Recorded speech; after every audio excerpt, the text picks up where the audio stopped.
I missed the Xbox 360 gamer card. Do you think that you should bring them back?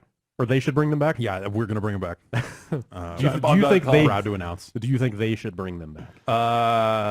So what did the gamer card have? Your username, your achievement score, your reputation, which was a wow. score out of 5 stars, right? Rating, yeah. Your zone, right?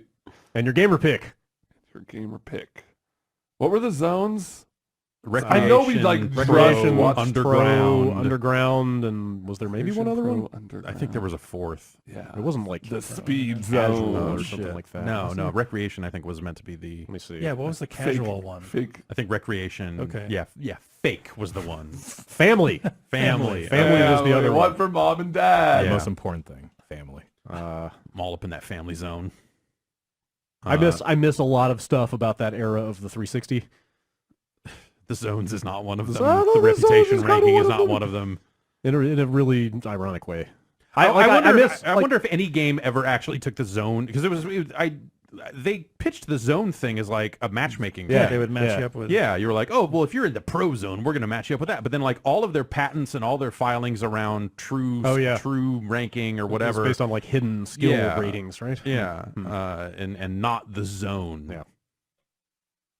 I bet that whole thing was just a sham.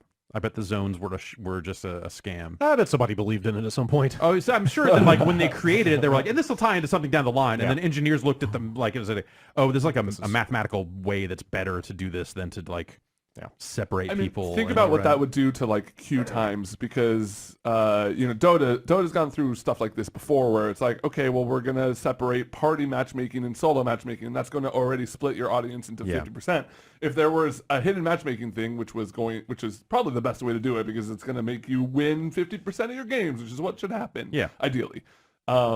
You're then segmenting it down 4 more ways, and just people would be forever waiting to be matched up with somebody who they were close to in skill with. I'm not sure that it would segment it. I think it would just weight, the current options. Yeah, or it would like prefer to find similar zone, but if that's not available, then it widens out. Like games do that now. Like Call of Duty, it's the thing about playing Call of Duty before it's out is when there are not a lot of people playing it, is you start to see some of what that game looks like if there aren't a ton of people playing it. Yeah. And you see things like, it's, it'll say like matchmaking, and then it'll say widening criteria. Yep. Like it'll literally say so like you watch it go through those cycles.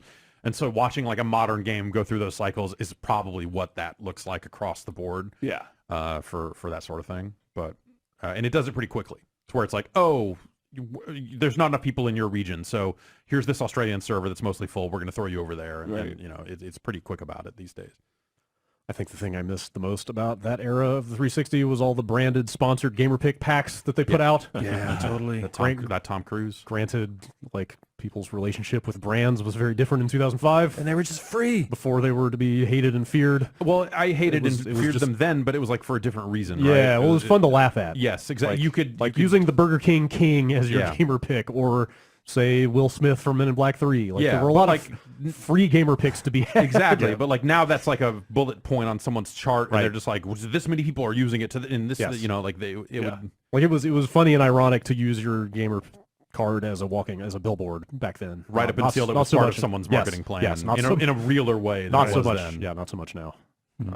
If you had to bring back gamer cards, what's one new stat you would put on there to reflect wired Wi-Fi connection? That's a good one. That's pretty good. Yeah. That's your zone. Gosh, I don't know. Like they are tracking so much more data on the Xbox now. Yeah, but they don't really surface it. I think it's well. like that thing was just designed for you though. Like it was just a profile page. Yeah. So like when you go view someone else's profile page, you see all the data that you see all the same data, except for the reputation and the zone stuff, because it's been completely deprecated. I like that you could embed it in like your form signature though. Well, that's what I'm talking about. They put out like the markup or whatever. But like that wasn't even them. That you're right. That was a third-party site. You're right. That's right. Yeah, their API stuff was always kind of spotty, wasn't it? They didn't have an API. Yeah. They don't. Right. It was like they had a community developers program that you could sign up with, and then even then, if you were scraping their site for achievement data, that team was like, hey, if you could put an identifying thing in your scraper so we know who's doing it, that'd be good, because then we can go to our bosses and say, hey, we want to do something official API like. Yeah. Someone actually built a PSN API, like back engineered, like hacked together. I think that still exists. Anyway, like there are still achievement and trophy sites out there that are still doing that, but none of that stuff was ever truly official. I think Microsoft eventually had like an embeddable gamer card thing, but it wasn't necessarily like signature sized, I want to say. I think that was like mygamercard.net or whatever, the third party, the big first third party site. That sounds right. That did all that stuff. I also just miss the innocent use of the word gamer all over the place. Oh, it was also a very time and place kind of thing. But it felt bad then. But again, it was like it was so dumb that you could like laugh at it in an earnest kind of way. Exactly. But like it was never something that like you took seriously. Yes, if that makes sense. But I think even when they were like like gamer tag, like that was right. Like it's so like the whole like across the board, it was all just so dumb that you couldn't help but kind of like it. It's like the tragic thing. Like people are so fucking dumb.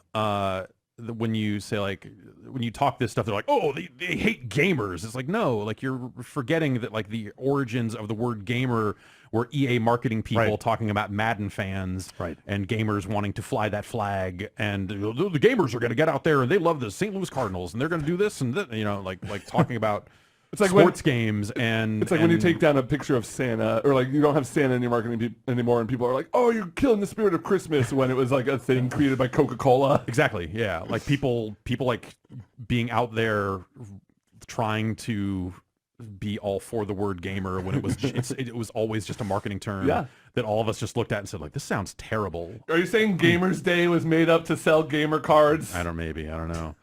And then so when Microsoft leaned into it with the gamer tag and gamer card and stuff, like it felt super out of touch at first. It was just like, oh, what the fuck are you wrong with you people? Like to fully flesh this out, like I feel like this even tied into like the J. Allard like suit jacket hoodie look, like the earring and everything. Like it was this big stodgy office computing company trying very hard to be hip, cool across the board, not really doing sort of fudging it and doing it in a really cheesy way. But whatever, they forced it on people long enough that now people are just like, I'm a gamer, and like, all right, cool, go buy Funko Pops. I guess that's what you're supposed to do, right?